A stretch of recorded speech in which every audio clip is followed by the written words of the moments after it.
I developed the Economic Investment Impact Index. Yeah, very powerful indexes. Investments theorems, formulae. Okay. I designed all those, in the mining sector, how to invest in natural resources, instead of allowing for instance, FDI, the foreign direct investment, if not structured, is tantamount to financial imperialism. Okay. Yeah, it's a serious damage. It Financial can cause imperialism. Yes, it's dangerous. So investments must be structured. I said, let me form an institute which is going to roll out this. Then I discovered that the institute is going to touch a lot of elements around philosophy of ownership, ideologies of ownership, and methodologies of ownership. And this is above corporate governance. Okay. Above ISO certifications, which are management functions. Okay. Is pitched at ownership level. If it is a company, it's at equity level.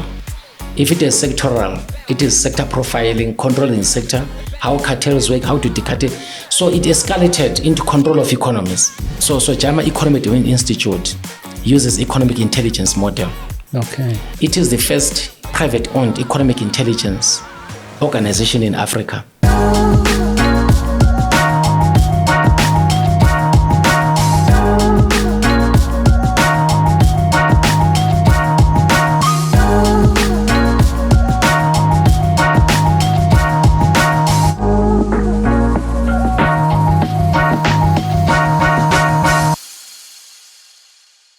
Welcome to Politically Connected. This is politics, this is people, this is policies, this is power.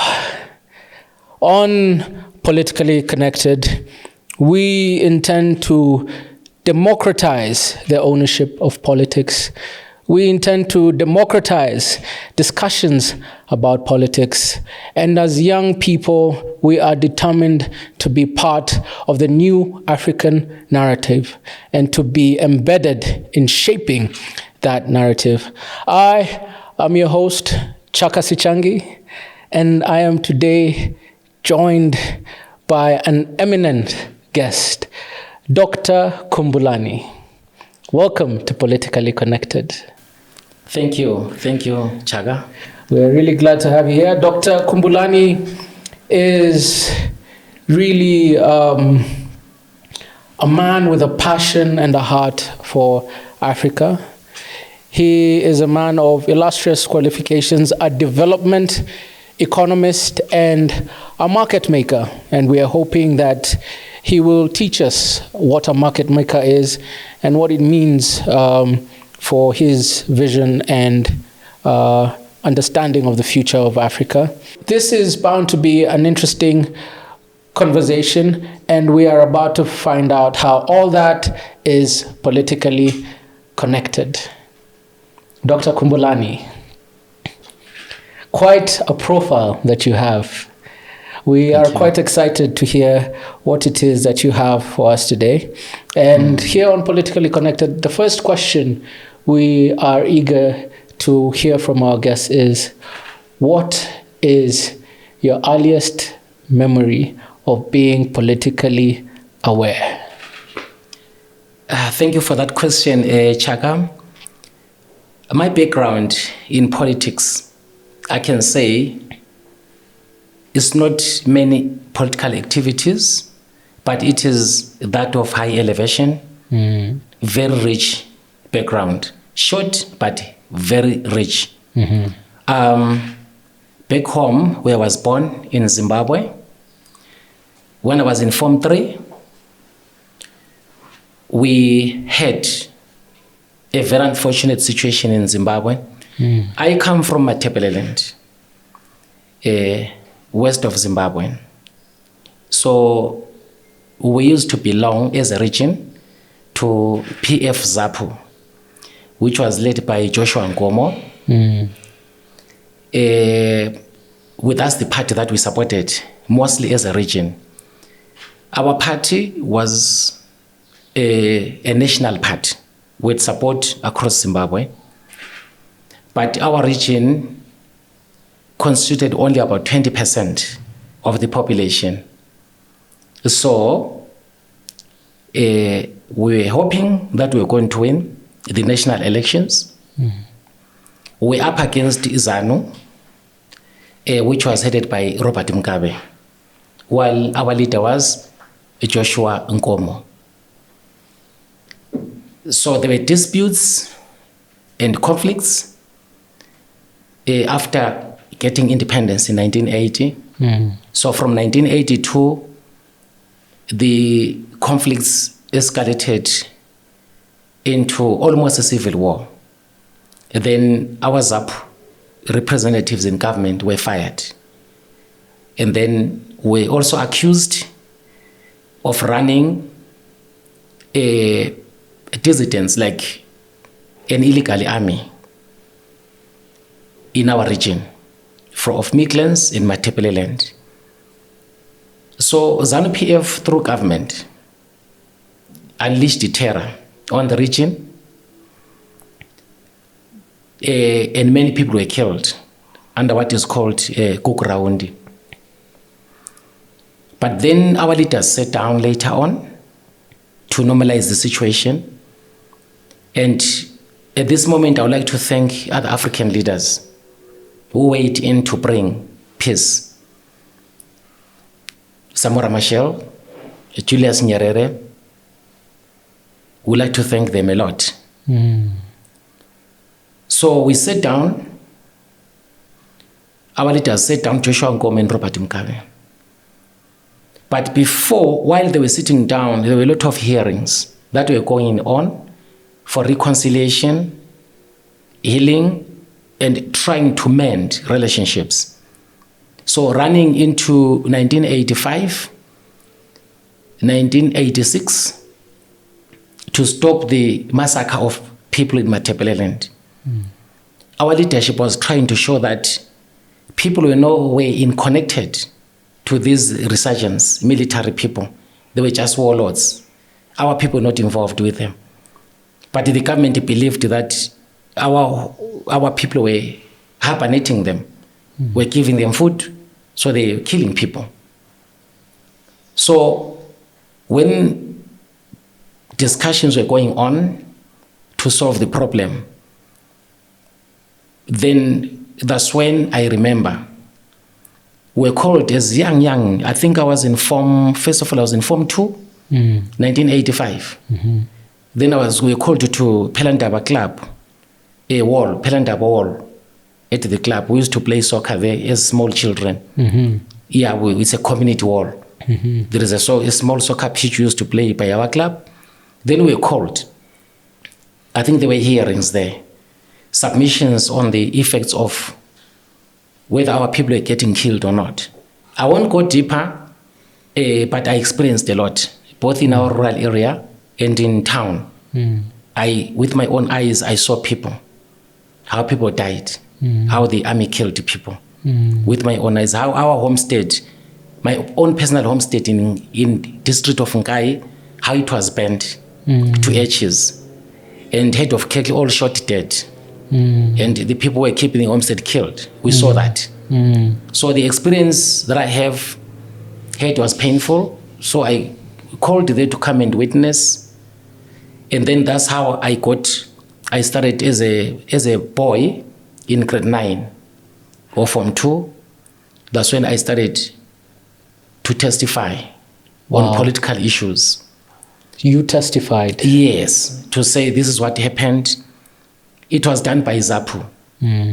Yes, I remember people like Norman Zikali, Skosana, the ZAPU people saying, no, talk, don't be afraid, so that we can achieve peace. But during my contributions, they asked me, what do you think is the way forward as a child? Wow. Then I said, we should stop the war. The killing of people must come to an end. We should come together. Us as ZAPU and ZANU-PF, as people of the region. Because I knew by then that I'd been called by ZAPU. Then I was invited to some meetings. Still as a young man in Form 2? Yeah, Form 2. We were staying in the same township or suburb, same area within a walking distance with Joshua Nkomo, the leader of ZAP. I grew up in the same township, Pelandawa Township. And also Joseph Msika, who became vice president. So many leaders and top business people from ZAPO were concentrated in the suburb of Pelandawa, in that of Luveve, another one. But I was in Pelandawa with Joshua Nkomo and other leaders of ZAPO. Even mayors of Bulawayo came from that township. Very prominent township in Bulawayo by then. So I attended some meetings after that we were discussing. So I was the only child, most probably. That was my next question. I was the only child, most probably, in that setup where we reached a decision that let's go to ZANU-PF and ask for ceasefire, so that we sit down, we come together, we form one part. I was there. And that happened. The first meetings I attended when we formed ZANU-PF. So leading to the signing of the Unity Accord that brought the two political parties in 1987, I was the only child that formed the current ZANU-PF. So I'm wondering, because that, I think, will really stand out for quite a number of people. You're a young person barely into your teens, and you're being brought onto the stage where very heavy national issues are being discussed, where the fate of the country really is being put to test, and where you're supposed to be now in your formative stages, thinking about your future.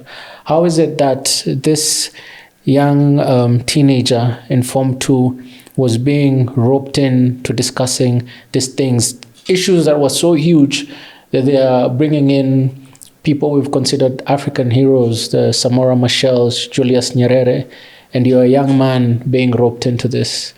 Help contextualize that for us. How do you get roped in? What are your friends thinking? What are they saying? What's your family saying? How did that happen? Right, that's a very good question. ZAP was conducting investigations and gathering facts to prove to ZANU-PF that atrocities took place. There were military excesses. They did not conduct themselves to the mandate. They went beyond the mandate by killing civilians. So ZAP was, I think, picking people at the grassroots level to come and testify so that they can have a strong case to urge the then Prime Minister Robert Mugabe to call for ceasefire, to stop massacre of Matabeleland people. The president, the then Prime Minister who became president after unity, Robert Mugabe, they suspected he did not have all the facts. So they wanted to make sure that they gather enough evidence. So I remember big names like Welshman Mapena. It was painful. Yeah.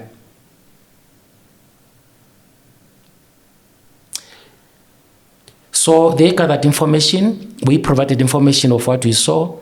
But I think what attracted them to continue calling me was my submissions. I was young and I did not know what politics was. But my submissions were strong, that we needed peace.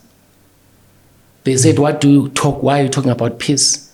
I used to play soccer as well, so we used to be insulted when we were playing in other provinces. For Eagles FC, which was in our locality, I used to play for junior teams. We were called dissidents. Names, like you are called a dissident. If you're in W, a dissident. You live in the bush, whatever. So I made those submissions that we need to work, we need to play soccer well with Shona-speaking people. They must respect us. We love them. They must love us. I went on to talk about even our interactions with Shona people in church, in churches, how we treat each other in schools. Because we're asking all those questions, how do you feel about? So I was answering it was a really good session by PF ZAPU. Those were people of true leadership. ZAPU was a good political party, very responsible.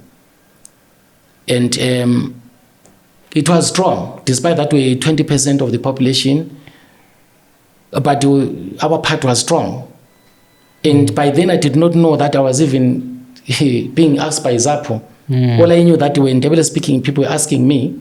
But later on, from Form 2, 1985, 1986, I went to a boarding school, but I came during holidays, they would talk to me.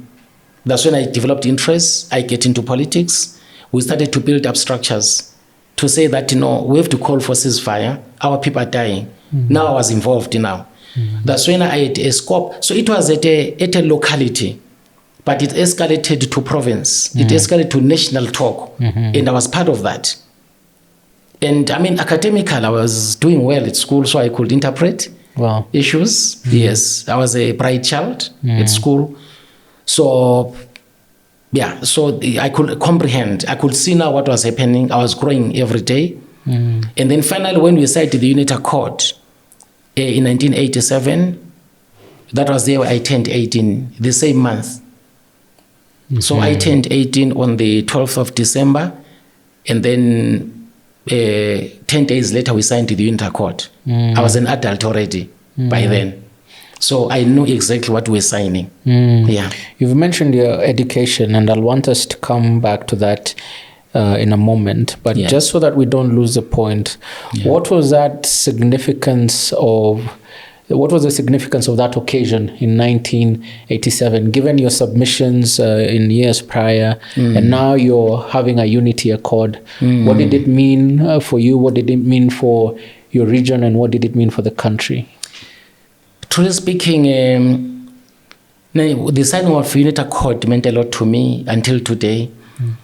My love for Zimbabwe, that's when I can say inside me, the love for Zim was born on that day. I saw peace coming. I saw us working as a nation with aspirations of that Matabeleland will be developed like Mashonaland. We had lagged behind for the past 7 years. Government was not doing roads in our provinces. We had about 4 big provinces. It's almost the whole of Western Zimbabwe. It's a big area. Yes, sparsely populated, of course, but area-wise, geographically is big. So from that moment, I loved Zimbabwe until today. From that moment, I embraced Shona-speaking people until today. I love them. I became one. I forgave all the mistakes. I forgave from that day. No matter how much pressure groups can say that Matabeleland should be separated from Mashonaland out of those incidences, out of atrocities, my response will be, let's heal. If you heal and forgive, you may not forget. But if you forget, you heal. With me, I loved Zimbabwe from that moment until today. So signing of Unit Accord gave a birth to Zimbabwe, that as I can say, gave birth to ZANU-PF, a new party, then coming together of ZAPU and ZANU-PF. And at that point, we agreed that it was going to be a political party which is pro-poor people, which is pro-majority people. Right. So those are the founding principles of the party. And from there, after unit, yes, I was involved in local politics.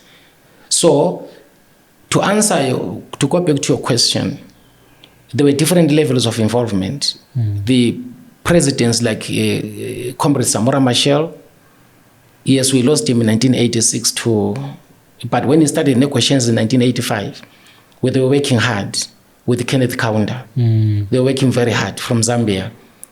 They were being engaged at a higher level. We were engaged at a locality. But ZAPU kept me around quite a lot until we signed Unit Accord.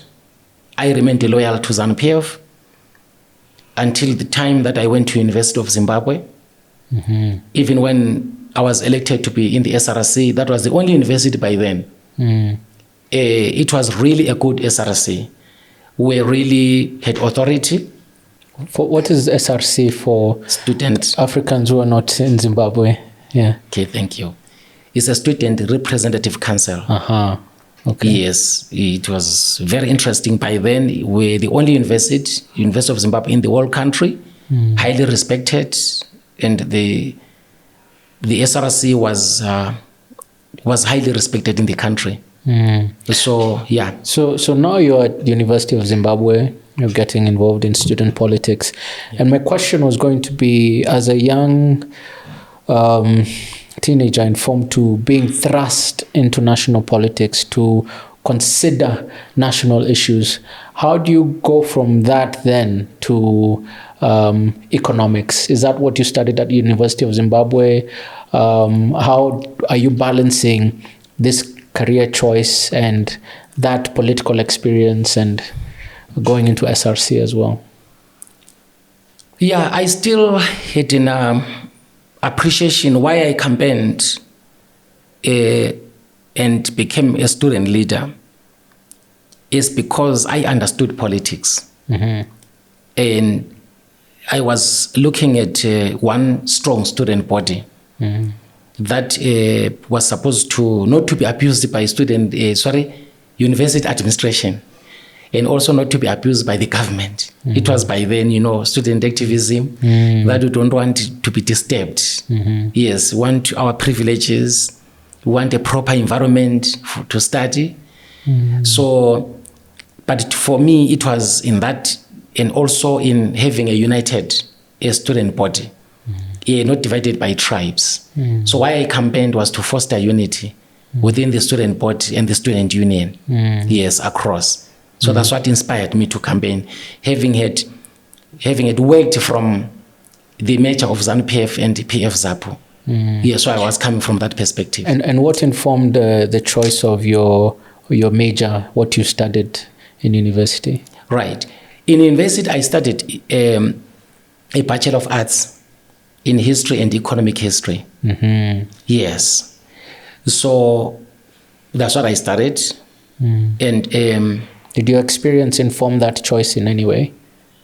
Your experience in politics, and did that inform the choice that you made, or why were you making that choice of history and economic history? Yeah, I would want to go deeper into the dynamics of the country by then. Yeah, because students from Matebeleland were given arts. Yeah, and then from Mashonaland, they were given better degrees. I qualified to have, I could have qualified to have done other programs which were highly paying in job markets. But from Matebeleland, we were given anything. And we could take. But to me, it was a compromise because I would have wanted to have started with economics, Bachelor of Science in Economics. And I had all the points to qualify. But I found myself being given arts so that I become a teacher. Because arts were given to teachers. So there was that marginalization going on. Yeah, which may still be there now, but I think it has died over some time. But it was there, it was very strong. Yeah, so, but what I liked about it is that I discovered later on that economic history was a good area, extremely good. It shaped me. Yeah, and history also, very, very strong. But economic history, because I had passion for commerce. Yes. So I had to start working on some qualifications afterwards, so that after finishing, then postgraduate is commerce. Yeah. So one would expect that this political bug that bit you at such a young age, and you even get involved in student politics, the natural progression one would expect, especially in Africa, is that you then start campaigning for either a parliamentary seat or to get involved in politics. But I think from what we know about your profile, you then shifted into business and commerce. Help us appreciate that choice to take one fork in the road as opposed to what others would have expected in terms of political leadership from an early age. Right. Very, very good question. I knew that we had attained political independence. Then I knew that what was next was economic development. Yes. The time I finished at the university, I knew about it. In Zimbabwe, we were told that we should focus on economy. Yes, ZANU was all over. Yes, but in Zimbabwe, we were told to focus on economy. And it's true, because even if you check now in the government of national, combined ZANU-PF, ministers from commercial, in the business ministries, economic ministries. Yes, economic cluster. They are from Matebeleland. They are from my region, even as we speak. Yes, trade and industry, I think it's a young man, Mangaliso Ndlovu, he's from Matebeleland, Minister of Finance, Professor Mtuli from Matebeleland with homeboys. It has been like that ever since. So we are more in business. We are stronger in that area. We are people who are systematic, people who are not only gatekeepers, but people who can introduce prudence. We are less corrupt compared to other societies in the world. Yes, as a people of Matebeleland. And so we can look after assets. So that was in my mind. Then I said, okay, fine. I'm done with the university. I must go for development. First, I formed what was called the Matebeleland Migrants Development Trust. Okay. A non-governmental organization. You formed it? Yes, I founded it. Right out of university? Yes. Wow. As a young boy. Yes. When I left university, I became a teacher, but not a trained teacher, open temporal, but with a degree teacher. So by then I was saying, okay, should I go back and do postgraduate certificate in education? I said, no, teaching is not my field. I raced against that. My field is development. So after forming that, I called friends. They became trustees. I remember my friends like Vimba Masugu, the likes of Mr. Chuma, who's now a Kumalo. We formed that Matebeleland Migrants Development Trust. I invited even lecturers at UZ to join. And then, because my passion was economic development. Why? Because our region had remained behind. I was talking to ZAPU, former ZAPU, who are in ZANU-PF, to say, let's develop the region, let's catch up. We need affirmative action programs on that. As a young boy. Yes, but fortunately or unfortunately, I left Zimbabwe and headed to Pretoria. Okay. Yes, so that's when I left that organization. So when I arrived in South Africa, I went into business consultancy. And then furthered my studies in business. Okay. Yeah. So how does this young man, starting again very early in politics, you now find yourself in Pretoria doing engaged in business consultancy? How do you then find yourself at the Euronext Stock Exchange? And what is the Euronext Stock Exchange? What is a market maker? So far away from the world of politics. Sensitize us about that. Yeah, in Pretoria, we worked with government agencies for SME development, but that made me to interface with the financial markets through my clients who were doing well, graduating from medium to corporate size. So working with other colleagues in preparation of prospectus for IPOs, initial public offers. So in that way, I was connected to intermediaries like Investec, ABSA, and other investment banks. Yeah.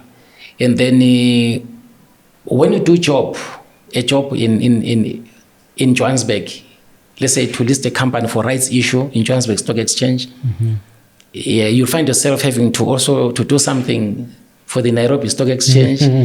You find yourself having to do something for Singapore, and you find something to do in Mauritian Stock Exchange. The skills are transferable. Yes, and there are referrals. They refer you have done a good job there, and so forth.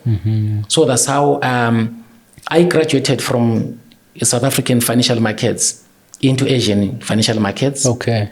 I graduated from Asian financial markets into Central Europe. Yeah, so Euronext Stock Exchange was formed by France, Netherlands, Italy, and Belgium. They came together to form one stock market, which is headquartered in Amsterdam, in the Netherlands. Yes. And then now we've got Norway on board as well. Okay. Yes. So these are countries that have got very strong counters, very strong companies. And then we've really worked hard. Our stock exchange now is much bigger than the London Stock Exchange. Wow. Yeah, and it is anchoring the European markets now. It's you go through networks, you go through files, you go through clients. If you do your work very well, you progress, you become big. But the biggest gain there was the experience. Now I appreciate how money moves globally. Right. I appreciate what it develops a country. What kind of money? There are more than 10 types of money that can operate in a business or in a country. 10 types of money. Yes. What does that mean? It means that, for instance, developed countries, they know how to use money. They know that it is investments that develop an economy. And then it also means that African countries don't know that it is investments that develop a country. That's why they think it is loans that develop a country. African countries believe it's loans from IMF, World Bank, and those prescriptions that come along with that it develop a country. Doc, when you talk about Africa's GDP combined compared to a country like Germany, the temptation or inclination for us is to say, we were colonized, we've only been free for 50 odd years. And when we don't blame it on colonization, we say, our politics, our leaders are corrupt, and we really then emulate the West. So what can you say about that from your experience studying global markets? Right. There are 4 dimensions that rule a country or govern a country: political, social, security, and economic. So as Africa, we attained our independence roughly in the 60s. Now we are in 2020s. 60 years down the line, we are not developed economically. That is why if you look at all indexes or indicators, condemn us as not developed. Yeah, people may say whatever they want, but the HDI, Human Development Index, across Africa shows where Africans are in terms of development. Yes, I may not talk about GDP. I'll talk about GNP, gross national product per country. What's the difference, Doc? It's big. I'll talk about gross national income per capita. I'll talk about gross domestic investments. Okay. All those ones which now track the development of a country like GNP, that track the development of its people, its citizens, like GNI. Those are the indexes that Africa should use to measure itself, not GDP and GDP per capita, which accommodate even foreign elements. Yeah, so it's a subject for another day, but I will guide Africa going forward, including designing even more indexes myself. I've done quite a lot. People may be very curious because everybody measures progress when we read our newspapers, when we watch business news. And I think you will have really sparked their curiosity. They might want a bit of a taste of what is the difference between GDP and GNP. They are complex economic indicators, but in essence, what does it mean to adopt one and not use the other when we are so used to GDP and GDP per capita? Right. Africa is not developed. And if we are using indicators like gross domestic product, there is a risk of developing Africa and not developing Africans. I can give you a good example of Mozambique. Okay. At one stage, the country was developing at about 7 to 9% GDP growth per year. So for so many years. But the Human Development Index was developing at 1% per year, meaning that it was going to take Mozambique some 13 years to be developed. But it was going to take Mozambicans 100 years to be developed. So when it comes to indicators or indexes like gross national product, they measure production by Africans. So with the GDP, it means other people might be benefit at the expense of Africans. Yes. But we are looking at the growth of the country without considering whether the quality of life for Africans is going up. Yes. That's the main difference. That's the main difference. Okay. And then each gross national income per capita is tracing citizens of Africa or their specific jurisdictions within Africa. Yes. So those are the indexes that I picked. I picked quite a lot of indexes that we needed to set aside to use others. And then it's a whole range of things. I also developed so many indexes that I developed the Economic Investment Impact Index. Yeah, very powerful indexes. Investments theorems, formulae. I designed all those, in the mining sector, how to invest in natural resources, instead of allowing for instance, FDI, the foreign direct investment, if not structured, is tantamount to financial imperialism. Yeah, it's a serious damage. It Financial can cause imperialism. Yes, it's dangerous. So investments must be structured. Must be structured in such a way that just to come from outside, then we invest it directly. Yeah, we need our own model, not what is in textbooks. Is this part of what the work you do as president of Sonjama Economic Development Institute? Is that part of the work there? Right.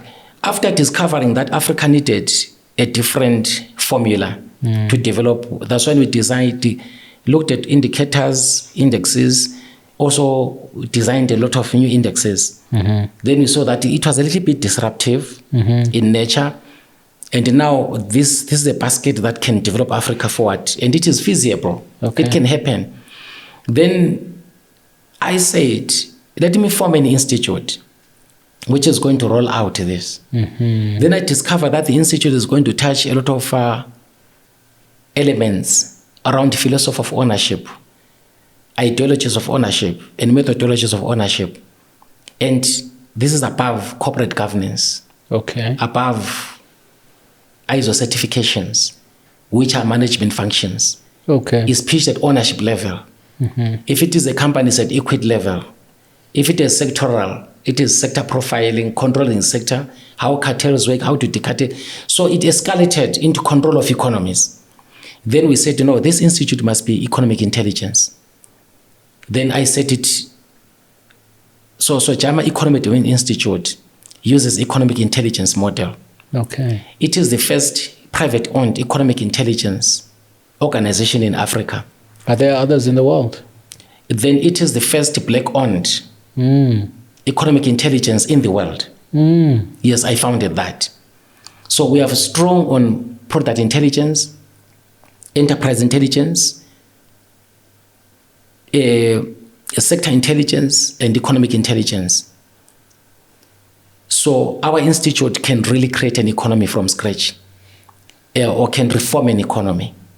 So when you say it's the first of its kind on the continent and black-owned, are there others in the world, other economic development or economic intelligence organizations? Because we may not even have encountered the term economic intelligence. I think we're used to state intelligence, security intelligence. Yeah. So sensitize us a bit about economic intelligence, maybe in other parts of the world, and why it was important to have that on the continent? Yeah, there are private economic intelligences in developed worlds. Some are sector-based. Yeah. Don't think that CIA is working alone. Okay. It's centrally Intelligence agency is state. But there are other sector-based, like for instance, those that run in the oil sector, energy sector. Intelligence agencies. Yes, private, working with CIA and with other interest groups across the world to influence, to manage that sector so that America is in charge. Yes, or certain races are in charge. There are so many intelligences that are private. There could be more than 10 private intelligences in America, up and above CIA. That's why that economy is strong. So they are also patriotic. Very patriotic to America. Very loyal to the flag. That's why when it comes to capital formation, China will have problems catching up with America. Yeah, because they really create money. And stock markets, if you look at market capitalization, top 10 companies in the world in stock market, Apple is number one, 83.6 trillion today, market cap. So they've got money. So that's intelligence, up and above CIA, and up and above corporate governance or entrepreneurship. They are powered. Yeah, they are powered by different intelligences. So some are in the military space. They create peace and create wars. You see, so that's how civilizations are run, modern civilizations. And this has been lacking on the African continent. No, African continent, let me tell you. That's why I'm here, to bring it up to life. Because sleeping, they think politics is alpha and omega. It's first and last. It's life. Life is big outside politics. And politics in Africa should create capacity, set up alternatives, so that even politics in Africa itself becomes stronger. It's weak because it has weakened. It has made other institutions weak. And what alternatives are this that politics should build capacity for? What is it that's lacking that now, for instance, Sonjama Economic Development Institute and economic intelligence agencies can help in correcting costs for sub-Saharan Africa? Right. I'll go straight to the point. When you attend what our institute does, let's say our workshops, let me say those who attended, we keep archives of their comments. It is ministers across, from certain countries in Africa, not across, have attended. It is people who later on became ministers. It is business people. It is small to medium companies. It is clerksmen, church people. We keep their archives, we've got their comments. Amazing. I expected African governments to take it up, not on SEDI, but to create initiatives along the lines of SEDI, to create their own. Because we are strong in politics and social, we are weak in the economic. So they were supposed to create more institutions that power economic development. Because economic development is ownership and flow of money. It cannot be done by using regulation only. It cannot be done with a normal, conventional business practice. It cannot be done. So African countries are starting from corporate governance, from management. They are starting from academic qualifications like PhDs. But you cannot assume ownership with those. They are substandard. They are weak. Somebody with a PhD in business management cannot influence economic development. You need an institute or institutions higher than that can pitch things higher than even a PhD or a professorship. High levels of the power of interpretation. something higher than corporate governance, higher than what ministers can think. Where is the gap, or what's the difference? It's intelligence. It's lack of power of interpretation. It's a... And by that you mean economic intelligence. Yes, it's approaching things conventionally. So you need something like our institute, Sochama. Our programs are much higher. They're of high level. So they came, they entertained, they confirmed that no, this thing is one that these programs can run Africa, can liberate Africa. But the painful part is where I'm seated now. I have a country where I come from. Okay. You have trained the people. They engage in programs. Then the government suppresses the programs because it cannot get money from them through corruption. Cannot get money from them through grabbing. Like in Zimbabwe, they can grab people. There is no respect for property rights. They can violate, they can change a law for a specific agenda and they change the law back again. They can do anything to take, they can take people's businesses. Whether a Zimbabwean or a foreigner, they can take. I know that every president in the world has got rights to expropriate a business for compensation, of course. Sometimes not for compensation. But in Zimbabwe, it is activists from the ruling party that practice misconduct in the name of the party and government. And if government cannot take action, then it means it's happening. So now, we discovered that whatever we try to do, SET is very strong. There are projects or programs, not even projects, programs, national, that we're going to transform the nation. I come from there. My institute is Pan-African, it's global. But I come from there. Now, I know that home first, charity begins at home. Okay? Let's start with this program. People have been vandalized, mentally vandalized. They've been violated. So we need to reconstruct them. We need an equivalent of national service. National service cannot only be military. It can be in the industrial space. It can be in the commercial space. It can be in the public service sector, where you have got short 2 or 3 day trainings to change the mindset of people and to make them loyal to the flag of Zimbabwe, to make them loyal to Africa, so that we reduce incidences of corruption. So Doc, when you're talking about philosophies of ownership and ideologies of ownership, you're really talking about a patriotic approach to business and to economics. Yeah, business, economics, and social, so that you can safeguard the natural resources. You can work very well with foreigners on foreign capital, but you know how to structure, because we show them how to do it in new formulae. We understand. So we put up all those programs like developing of the canal from the Indian Ocean to an area called Chirets in Zimbabwe, the Indian Ocean Sub-River Canal. To open it up is a huge canal that can challenge the Panama Canal in terms of size and efficiency. And that project or that program can be done inside 3 years. We've got methodologies.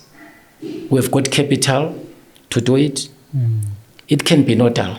It can attract investments in Zimbabwe and command the downstream investments and industries and mop up poverty, destroy poverty. Other projects are big: uranium, coal-bed methane, setting up highly commercialized entities, anchoring them globally. And then you discover that government does not care about those things. They are chasing deals. They are chasing individual projects, like small things which cannot communicate to the nation. So you see that now can SET as an economic intelligence organization keep on backing ministers and the presidents who don't have a vision for the nation and the continent. Keep on backing people who are there not for people, but for their own personal gains. We see that because we've got the systems of seeing that.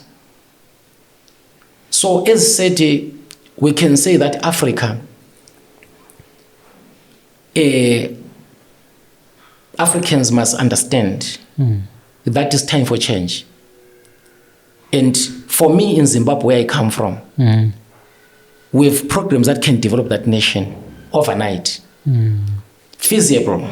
We are linked to financial markets. Where I'm standing, I've got access to 3,700 pension funds, fund management firms, private equity firms, all to avail capital across sectors, and to be structured not to take over the country, so that we can develop patriotic capital for them. So I'm standing from there and I'm saying, why are we failing to achieve development for our nation? That has now forced me or compelled me to continue from where I left politics. And so now what then is the difference between, for instance, this 3,000 odd fund management firms compared to getting loans from development finance institutions, and our politicians say that, we have an infrastructure deficit, we have to catch up with the rest of the world, that's why we need these loans, and they may perceive that these fund management firms are just for private sector, it's not for government, and government has to play its role in development. So how do we reconcile these things? Right. Africa is developing. The question is, are Africans developing as well? If Africa is developing using loans, which our governments have to pay back plus interest, the development is going to be slow. And the development is going to be fractured. There is no philosophy of ownership,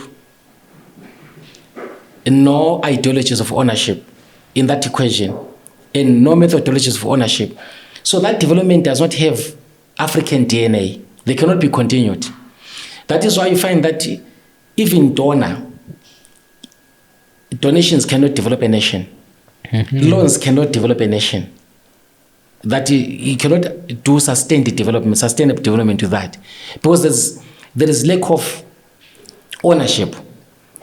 Before we talk about loans like IMF, World Bank, let's talk about donors. There are so many dames, so many structures what we donated to in African communities. Let me talk about them, which are white elephant. No one is using them. Yeah, no one can maintain them. There is no ownership.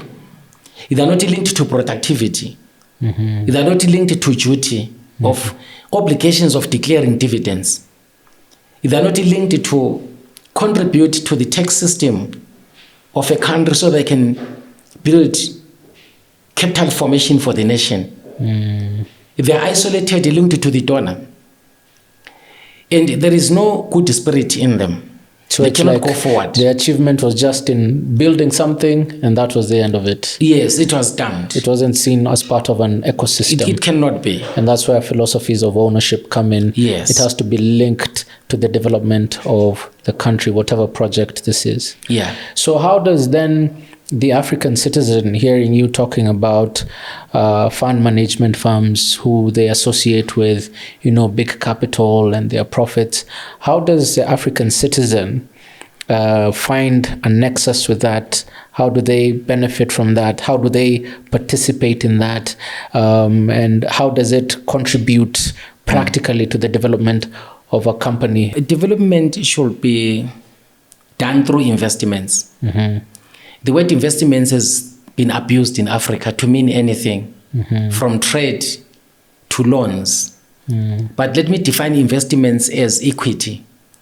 where somebody brings investment, whether it's a pension fund, a fund management firm, or private equity firm, or individual investor. When they bring money into Africa through a company or through a project, if they invest, they buy shares. Mm-hmm. They get their share certificate. From their share certificate, they expect dividends. So that project or that investment must be productive enough and sell products and be competent in markets so that it can achieve profits, pay tax to government, so that government can collect that tax and look after its citizens, after its people. And then also pay dividends to investors. So such money is a competent money. It is so competent that it goes with the advanced entrepreneurship to sustain itself in the market, to defeat markets. It goes with strong corporate governance so that there are no leakages. And it goes with a strong compliance in order to run the economy. So that's what, so that money is not supposed to be paid back to the investor.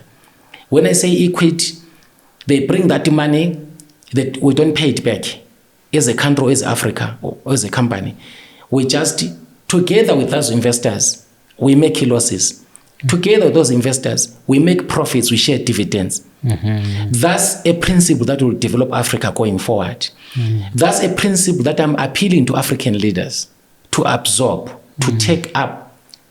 All youth in Africa should denounce loans as a way of developing our continent.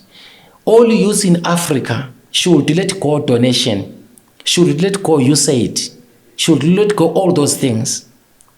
They must gun for these pension funds. They must gun for fund management firms globally. We've got enough pension funds, money lying idle in Africa. We don't need money from China. We don't need money from Europe.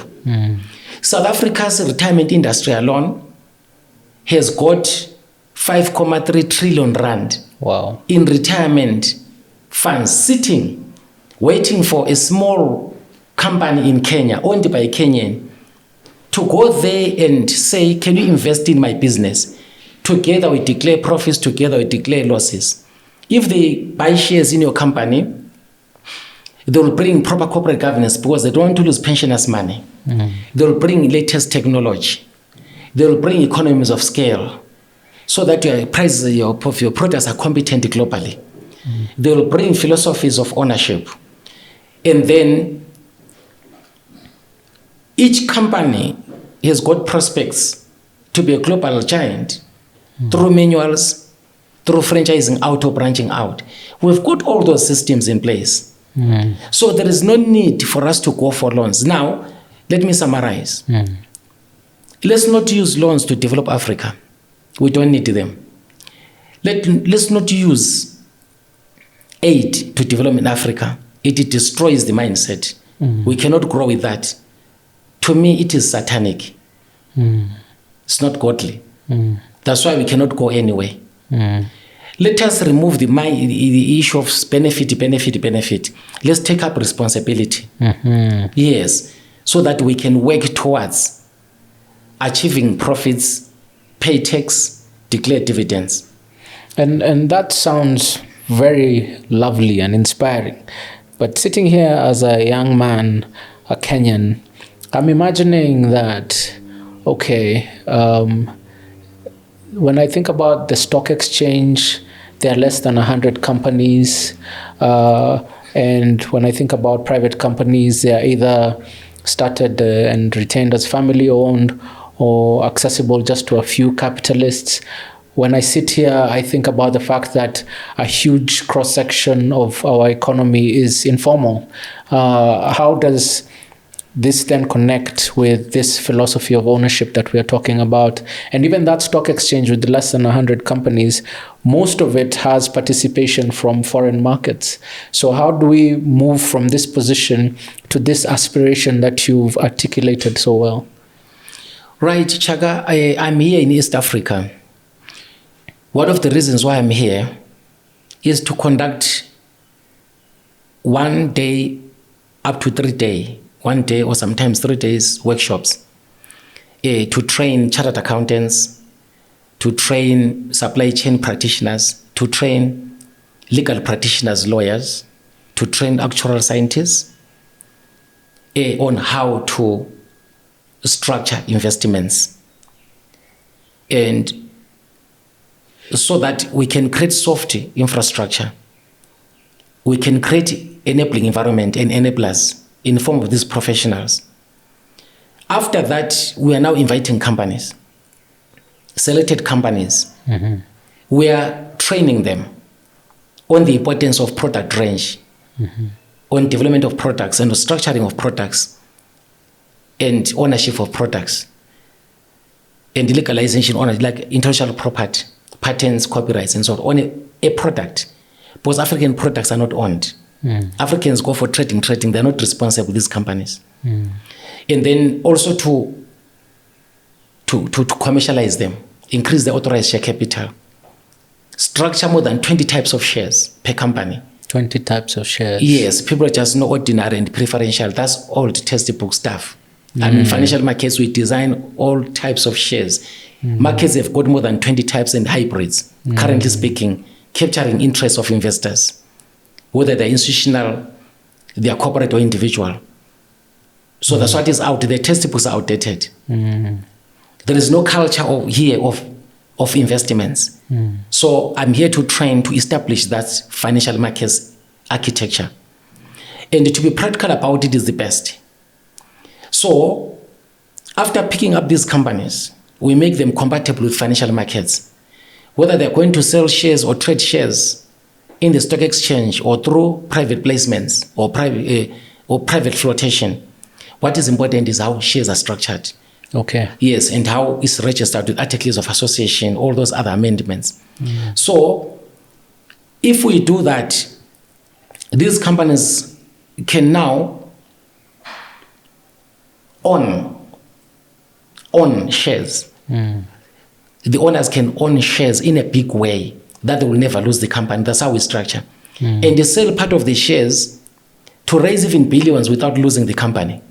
So even those that are family owned must not be scared, must participate in financial markets. That's how we are going to raise capital for the nation. And then when we raise capital for this, these companies are trained to pay tax. Let's say in case of Kenya, to be compliant with the KRA.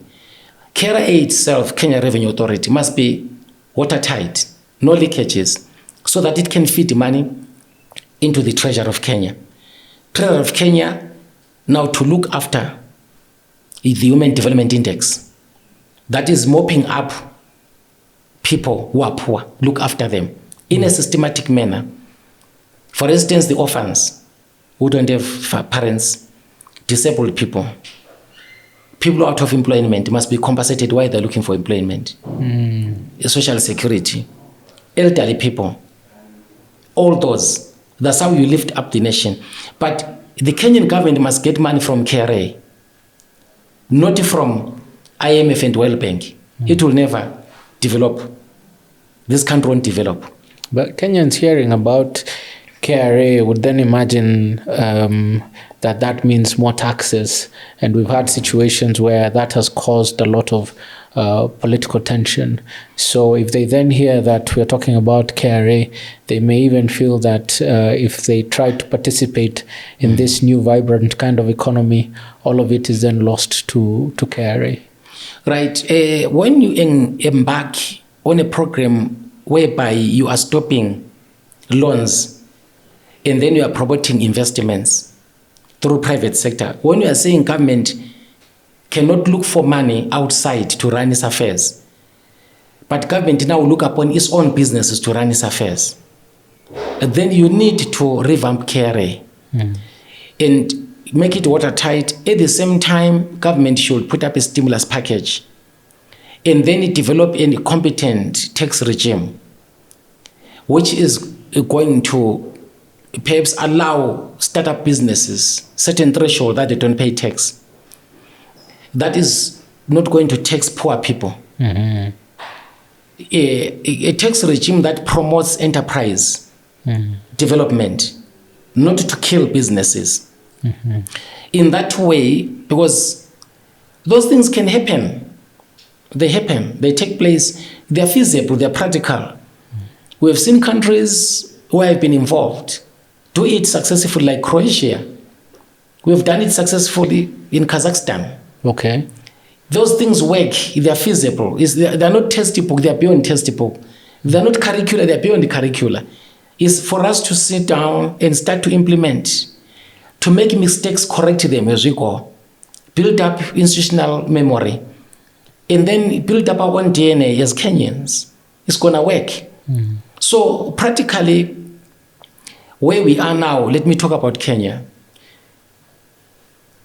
It's not feasible to continue getting money from IMF and World Bank to run affairs of Kenya, because after collecting taxes and other revenues, we are spending as Kenya 72% to pay to service public debt, pending bills and foreign debt. And in the next 19 to 20 months, specific 18 months, Kenya is headed for a dead end. There will be riots here, political instability, because that is not practical. So Kenya at this point is forced to stop borrowing money. And it's now need to change, because it has arrived at a point of a call for natural growth. And the growth won't come through loans and the donation. It will come through productivity. And what finances productivity is structured investments, not FDI only. Structured investments is to build patriotic capital to Kenyan Kenyans. So, in speaking of those Kenyans, there's a young man, a young woman in the informal sector listening to this, and it feels like this is far away. This is for private sector. It doesn't apply to the informal economy, and they feel that that's a different economy from the one that they're experiencing and participating in.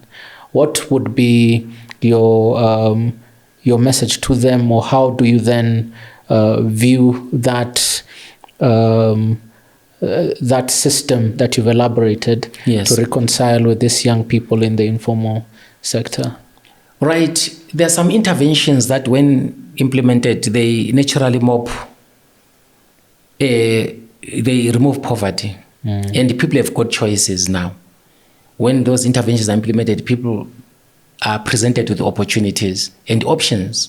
There are some people who are in the informal sector, not because they are business people. It is because they did not get a job. Yes.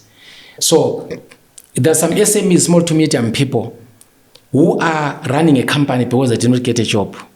They are not entrepreneurs and they are not business people. They were born workers. So when now you talk to finance houses globally, you structure pension funds globally to pour money through equity to invest in Kenyan companies. Pension funds, you put up a system, we start doing that process. What's going to happen is these companies will start employing people.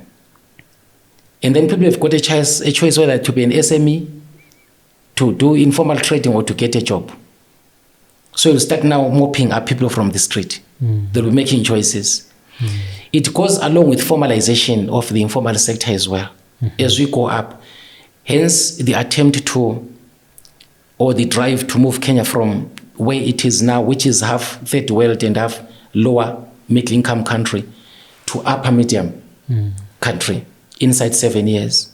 Hence, to move the gross domestic product per capita from 2,000 to 5,500 in 7 years. It's a jump. In that light, people will have a choice in order to run a company as a substitute for income, for work rather, because they not get a job. Things clean up themselves. They clean up themselves. So it's inclusive. Everyone is included. Yeah. And this is exciting. I think we can speak all day, but I have one or two final questions as we wind down. Earlier, you spoke with some emphasis about products. And the person sitting watching this at some point might wonder, okay, how are these products connected to economic growth and this new system? What place do they have? They might just relate products with what they see in a supermarket and brands. And how does that tie in? Yeah, Chaka, hey, people know products because they use them, but they don't know that products create wealth. Especially Africans are consumers, they're not producers. Africans they benefit, they don't drive. So products are important. One product can generate billions for a country. Yeah, one product, not a company, just a product. So I encourage Kenyans to develop products. Since now we are here, yes, to develop products, many products, even to take up and promote existing products. What we need to do is to put up a new system of product development file.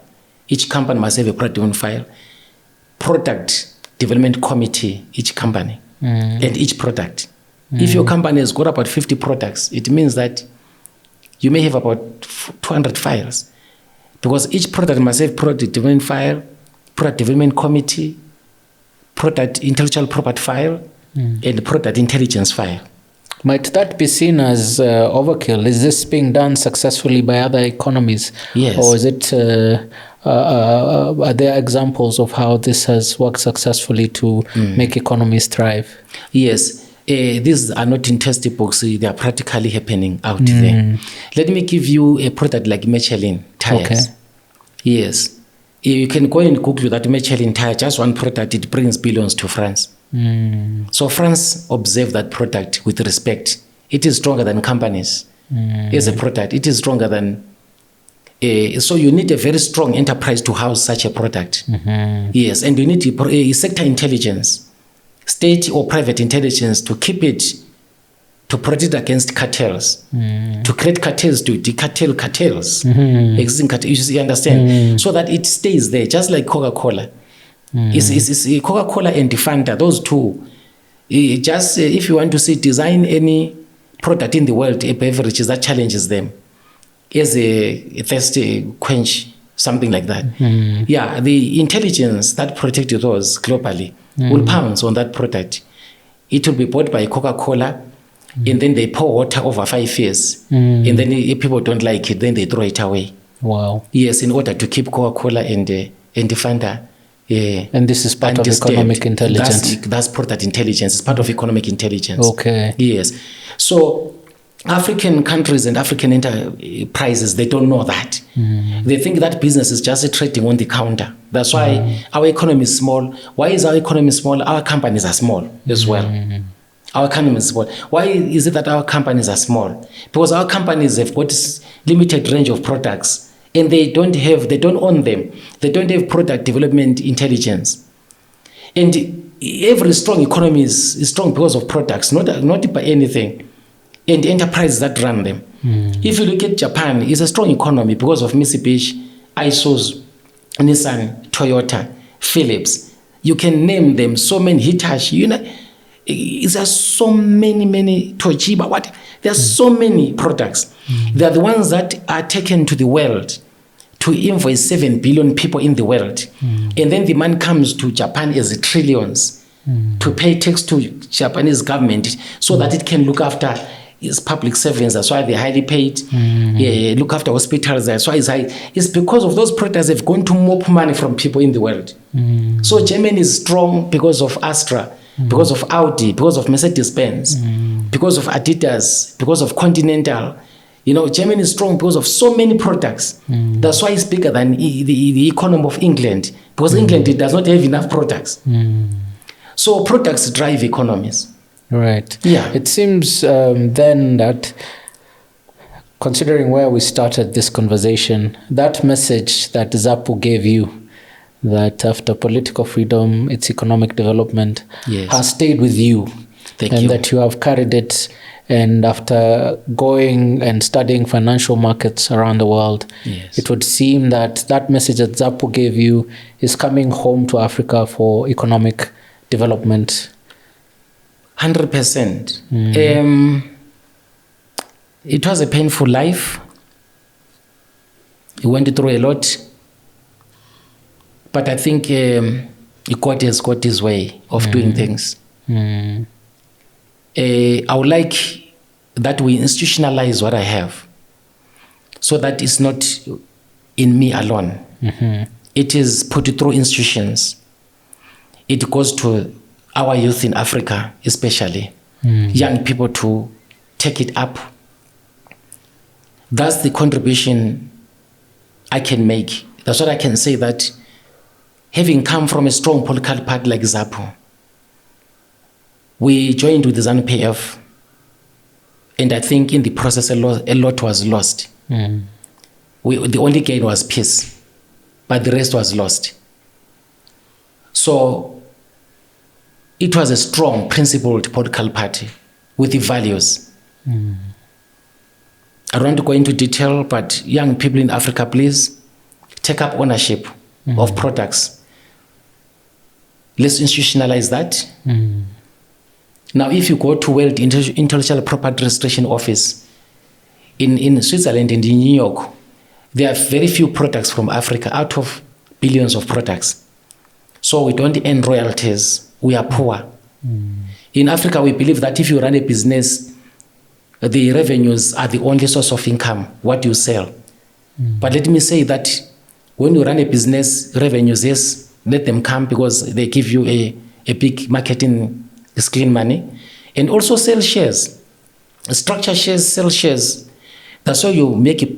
You can raise 50 million US. That's how you can make 100 million US. And then you go and build a massive factory. Because no bank will give you 50 million or 100 million to build a massive factory. Banks don't have money like that, because banks are businesses as well. Banks go to stock market, they go to financial markets to raise money, because they don't have it. So leave banks alone. If you want to do something big, come to us with structure shares. You raise billions, you do big structures, you employ your people in Africa, we employ our people, we mop up people who are in poverty, we clean them. Through selling of shares, because with the shares, you can raise 600 million, 2 billion. You can. Inside 2 years, through selling of shares, structuring, you don't lose your company. No. So this is a weakness that we don't do that. It's a weakness. So number one, sales coming money into business clean. But that money is not enough to expand a company. To expand a company, you need to sell shares. And Africans don't do that. I'm saying let's do it. Let's talk about it, let's do it. I don't care whether you own a big business, but let's do it, because your business is small. It's big in your eyes, but it's small. That's why the continent is small in terms of economy. Number 3, intellectual property, products. If you own products, we've got patents, rights, copyrights, trademarks of the product.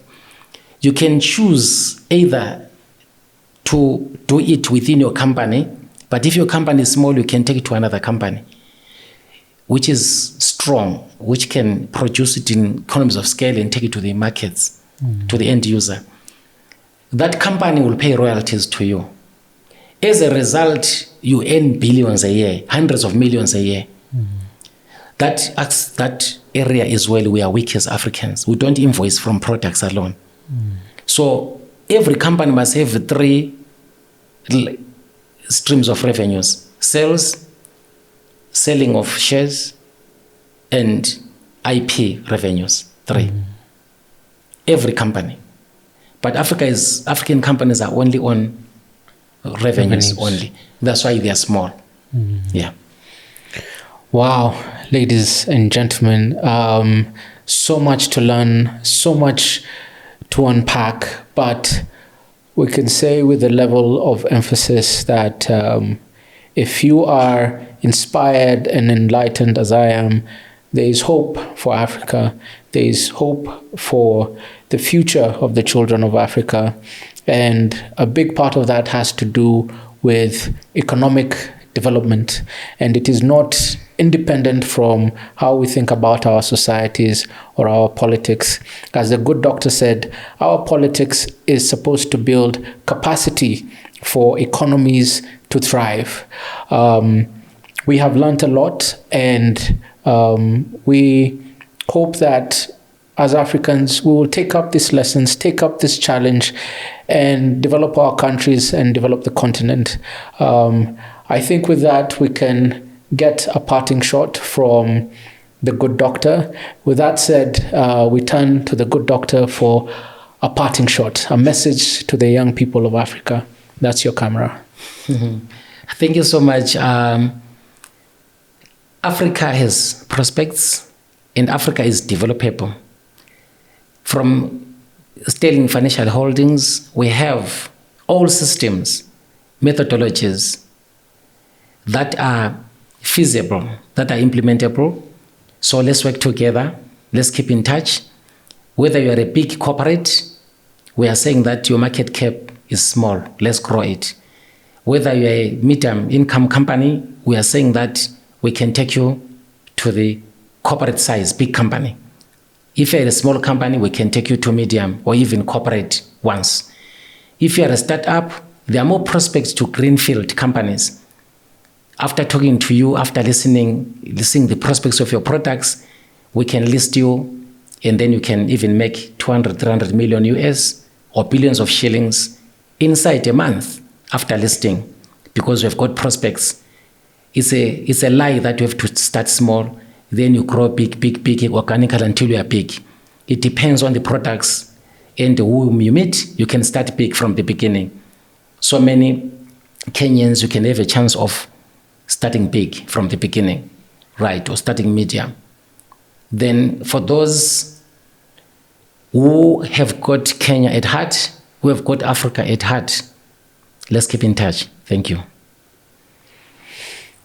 People, policies, power. This is Africa, and this has been Politically Connected. See you soon on a screen near you. Asanteni.